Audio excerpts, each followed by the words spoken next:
Hey guys, Stucky here.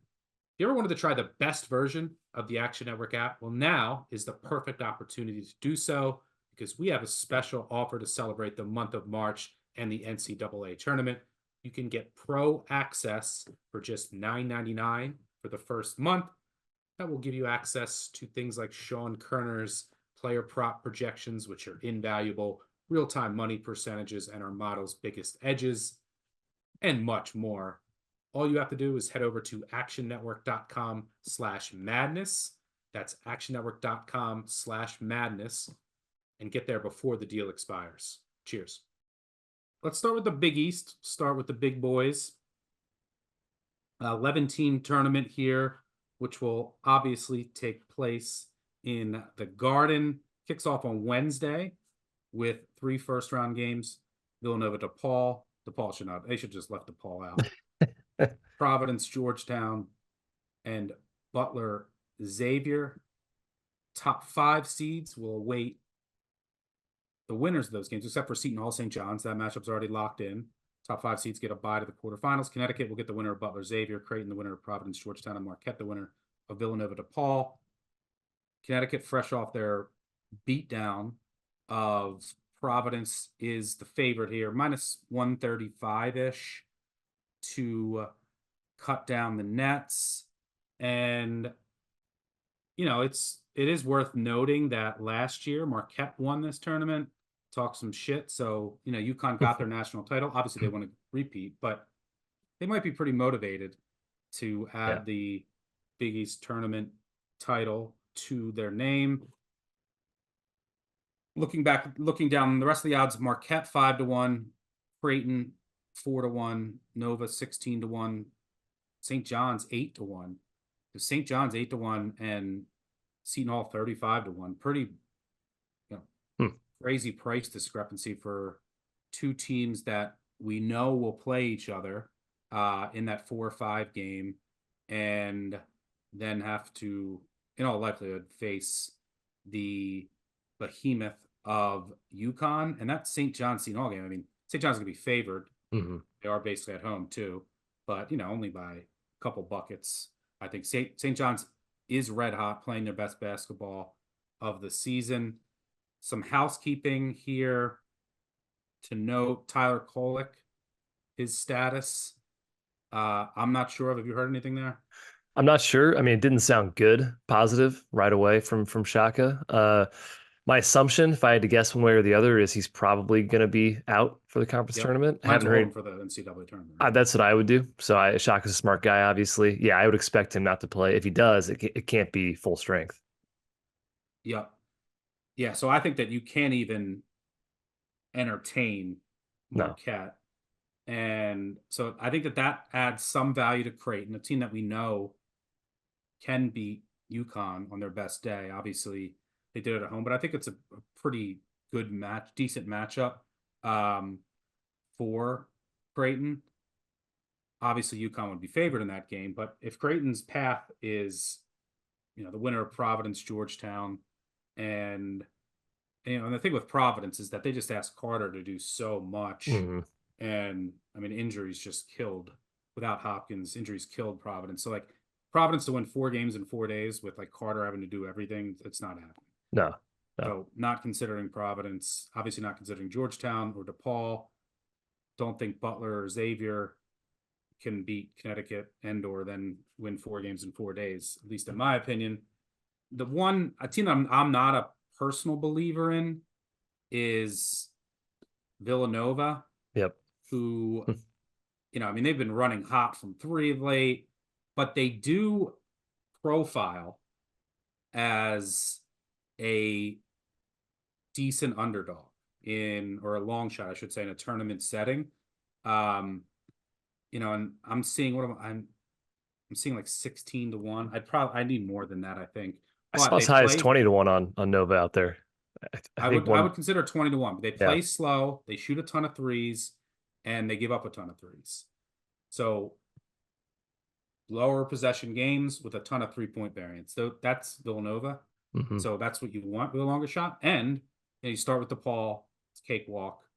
And then you get Marquette, presumably without Tyler Kolek, and then you get Creighton, a team that you played basically to a draw both times. So I think Villanova is, I would like if St. John's is 8-1, like, and they got to play, Seton Hall team playing for their tourney lives, and then UConn in the second round just to get to maybe Creighton or Villanova Marquette. I can't. Let me see. Fine. Well, yeah, it's hard for me to see them beating UConn, but I actually don't. That's not too far away from my numbers, but is this worth betting, or is UConn just too dominant? I think UConn's pretty dominant. I don't see them losing this tournament. I'm not sure minus 135 or minus 150, what I've seen in the market, is worth it. But I feel pretty good about them winning. I'd probably rather have Creighton at 4-1 if you made me choose one future. But I agree with you on Villanova, especially if you can find 20-1. They have the talent. That's never been the problem. I don't trust Kyle Neptune still. Yeah. But you mentioned Tournament it. setting too. Yeah, you mentioned it. They played Creighton to a draw. They have shorthanded Marquette, and they have the variance. They have the 3-point shooting, and they have the talent to make a miraculous stand, maybe in a championship game, maybe if UConn somehow gets upset. I don't love Johnny's. I like that they're at Madison Square Garden, but Seton Hall did sweep them in the regular season. And despite the fact that the Johnnies haven't lost since that game in mid-February, I'm not totally confident in their ability to win, game one and certainly game two against UConn.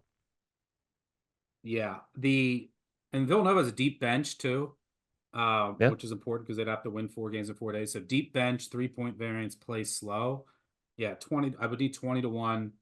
I think they're the long shot worth considering, especially with the Kolek injury status. And then, yeah, I would rather have a Creighton ticket than a Connecticut, but not. I mean, I don't see any value at 4-1. I think like fair. I fair at like 5-1. Maybe 4-1's fair if you consider Kolek is out.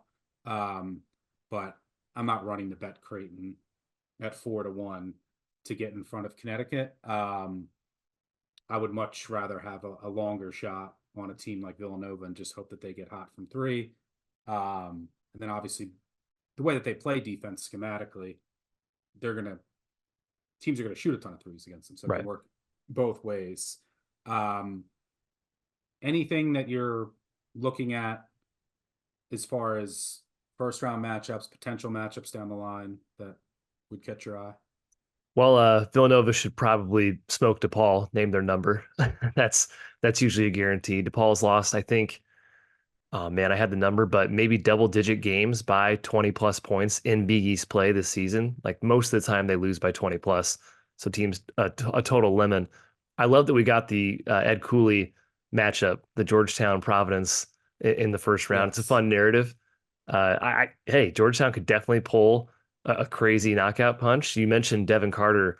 Providence way too reliant on him. He's fantastic, especially down the stretch, but it's him and it's Joshua Duro. And when you're relying on only 2 guys, especially in a tournament setting like this, it could be an issue. I'm not saying Georgetown's going to win. I'm just saying I'm interested in watching that game, especially for all the narratives around it. Yeah, I'll be looking potentially back Georgetown in that game against Providence. Would love to get double digits. Not sure if we will. And yeah, DePaul has just been an absolute doormat, and Villanova has got to juice up those They do. Those ratings. So yeah, Villanova played DePaul. I think, did they play them? Played them twice. They won 84-48 and 94-69. Not bad. Yeah. And DePaul is a team that cannot defend the perimeter worth shit. So Villanova could go absolutely nuclear from 3. Yeah, I'm interested in Georgetown as well. And yeah, Kolek's status looms large, but I would guess that he doesn't play. There's just no reason to risk further injury for this. They're the defending champs. No value whatsoever in them at their price with his status up in the air. And, even if he plays, like ask him to go back to back to back games, a big ask. Yeah. No, thank you.